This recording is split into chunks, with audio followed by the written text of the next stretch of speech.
हा संघर्ष विद्यार्थ्यांचा आहे, इथल्या कष्टकऱ्यांचा, शेतकऱ्यांचा संघर्ष. तुम्हाला कल्पना आहे, मागच्या 2-3 महिन्यापासून इथल्या विद्यार्थ्यांसाठी, कामगारांसाठी, शेतकऱ्यांसाठी आम्ही लढतोय. माझ्यावरती जिल्हा कृषी विभागाच्या माध्यमातून गुन्हा दाखल करण्याचा सुद्धा प्रयत्न केला. आम्ही इथल्या शेतकऱ्यांसाठी लढतो, विद्यार्थ्यांसाठी लढतो. आणि हा जर गुन्हा असेल तर असे कैक गुन्हे मी माझे सर्व सहकारी अंगावरती घ्यायला तयार आहोत.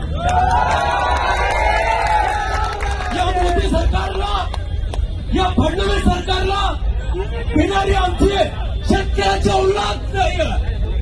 त्यामुळे जोपर्यंत शेतकऱ्याला, जोपर्यंत विद्यार्थ्याला, इथल्या दलितांना, पीडितांना न्याय मिळणार नाही, तोपर्यंत हा लढा सातत्यानं या सरकारच्या विरोधात मोठ्या ताकदीनं चालूच राहील.